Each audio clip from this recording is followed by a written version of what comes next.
Orrim's dilemma. When Orrim descended from the heavens, the world was in ruin. War, chaos, and destruction plagued the land, and the people, lost in their own wickedness, had long abandoned any semblance of order. But then the skies opened, and Orrim, the one above all, the omnipotent, the Lord of the skies, arrived to reshape existence itself. With his divine presence, he declared his mission: to bring peace, to end suffering, and to establish a new age of absolute order. In mere weeks, the world transformed. The violence ceased, lawlessness was extinguished, and in its place, the eternal order was established. A system of unwavering laws designed to govern not just society, but the very essence of existence itself. Orrim's rule was swift and undeniable, and his laws became the foundation of civilization. The people, desperate for salvation, accepted his decree without hesitation. The eternal order was built upon 7 absolute laws, each crafted to ensure balance and prevent the return of chaos. The 7 laws of the eternal order. 1. The law of purpose. Every being is born with a predetermined role. There is no uncertainty, no wandering paths, only the purpose ordained by the order. Farmers till the fields, rulers govern, warriors protect, and scholars study. No one may deviate from their destined path. 2. The law of obedience. Orrim is absolute. His will is law, his decree infallible. To question him is to question the fabric of existence itself. Dissent is eradicated before it can take root, ensuring eternal harmony. 3. The law of balance. No being may exceed the limits of its station. Wealth, power, and influence must remain in perfect equilibrium. No one shall rise above another, for imbalance breeds conflict, and conflict invites destruction. 4. The law of preservation. Death is not an escape. Those who perish shall be reincarnated into the same role, continuing the cycle indefinitely. New destinies will not be forged, only the eternal repetition of what has already been decreed. 5. The law of judgment. Defiance will not be tolerated. Those who reject the eternal order shall not simply die, they shall be erased, unmade from existence itself. There will be no memory of them, no legacy, no afterlife. To rebel is to become nothing.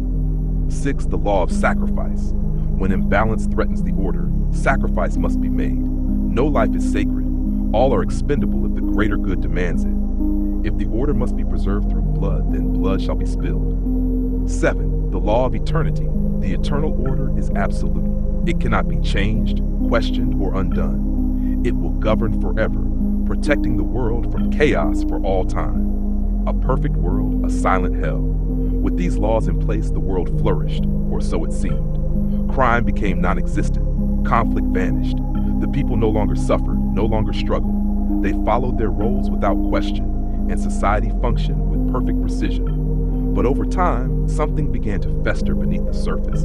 There was no choice, no passion, no ambition, no dreams. Free will had been eradicated. The people did not live, they simply existed. And though they obeyed, some began to wonder, is this truly paradise? The first signs of unrest were subtle, quiet doubts, private thoughts whispered in secrecy. But soon those whispers turned to defiance. A movement began to form, small at first but growing. The first rebels were erased, their existence wiped away as if they had never lived. But their absence was felt. 12 years after the order's inception, rebellion erupted. It was swift and violent, a brief but devastating uprising that ended in a massacre. Orrim, in his omnipotence, judged and erased them all. The world was purged of defiance. For a time, peace was restored. But it was a fragile peace, held together by fear.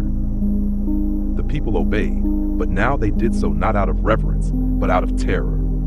They knew what happened to those who disobeyed. They had seen what became of the rebels.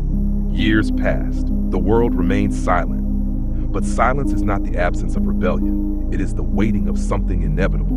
Until, in the 24th year, the silence was broken. The fractured, among the oppressed, was a young farmer named Vaelith. His purpose had been assigned at birth: to cultivate the fields, to harvest the crops, to work until the day his body failed, only to be reborn and do it again for eternity.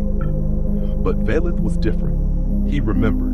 He did not know how or why, but he could recall the faces of those erased: his father, his mother, his people. Though Orrim had purged them from existence, their absence left an imprint upon his soul. And so Vaelith made a choice. He would not obey. Gathering like-minded individuals, Vaelith formed a secret rebellion known as the Fractured.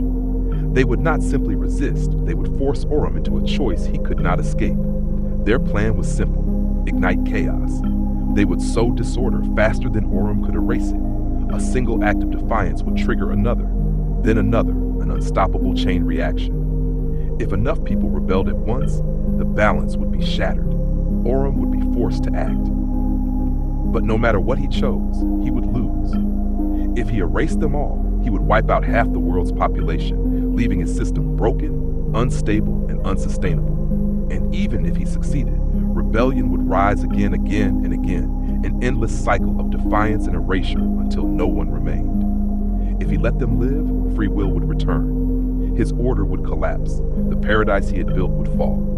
There was no correct answer. Vaelith had forced the omnipotent into a dilemma. The gods' realization. On the 24th year, Vaelith's plan was executed. Rebellion spread like wildfire. Within hours, 13 million had turned against the eternal order. The world, once silent, now echoed with the voices of defiance. Orrim stood before the rebels. He could erase them all. He had done it before, but for the first time in his existence, he hesitated. For the first time, Orrim saw the truth. His laws were not eternal. His order was not perfect. Balance was not absolute. Choice was inevitable. Without free will, there was no virtue. Without contrast, there was no meaning. A world of absolute order was a world without life. And so, for the first time, Orrim did nothing. He watched as his perfect world began to fracture. And for the first time, the one above all questioned himself. Was it truly salvation he had brought? Or had he merely created a different kind of damnation? The eternal dilemma. Orrim had set out to save the world from evil, but in his pursuit of perfection, he had stripped it of what made it alive. Now, faced with the rebellion of millions, he stood at a crossroads. To erase them would be to doom his own creation. To let them go would be to abandon his purpose. There was no answer. And so the eternal order, once thought unbreakable, faced its greatest threat, not from war, not from chaos, but from the very thing it sought to control: choice. And at last, Orrim understood: a world without freedom is not order. It is nothing.